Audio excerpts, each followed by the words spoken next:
Hello बच्चों, चलिए प्रश्न को देखते हैं। प्रदत्त अंतरालों में निम्नलिखित फलनों के निरपेक्ष उच्चतम मान और निरपेक्ष निम्नतम मान ज्ञात कीजिए। एफ एक्स बराबर एक्स की घात 3, जहाँ एक्स संबंधित है -2 से +2 के बीच में। तो देखिए, यहाँ से हम सबसे पहले मुख्य अवधारणा देख लेते हैं। देखिए, मुख्य अवधारणा।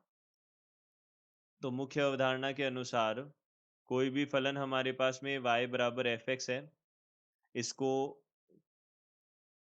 में उच्चतम व निम्नतम मान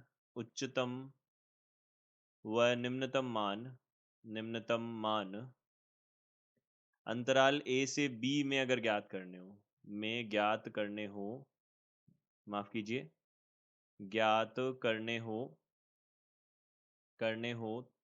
तब हमें क्या करना होता है। देखिए, सबसे पहले डी वाई बटा डी एक्स ज्ञात करना होता है, जो कि हमारे पास जीरो के बराबर रखना होता है। अब देखिए, यहाँ से एक्स के मान अल्फा एक, अल्फा दो, अल्फा तीन, इस प्रकार से हमको मान मिलेंगे।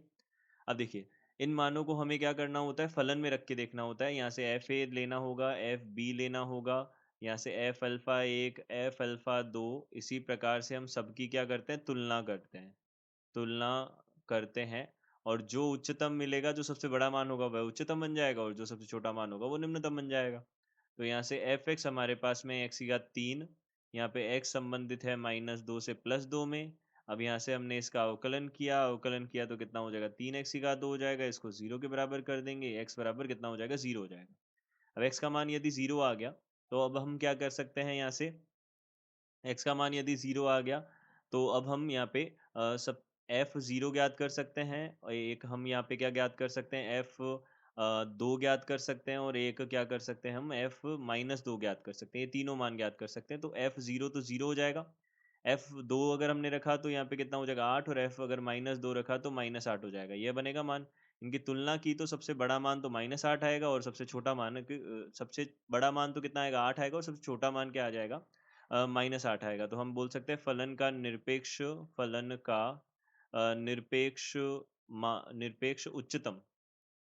निरपेक्ष उच्चतम जो है वह कितना हो जाएगा, उच्चतम 8 हो जाएगा, जो x बराबर +2 पर होगा, और फलन का निम्नतम मान जो है, फलन का निम्नतम मान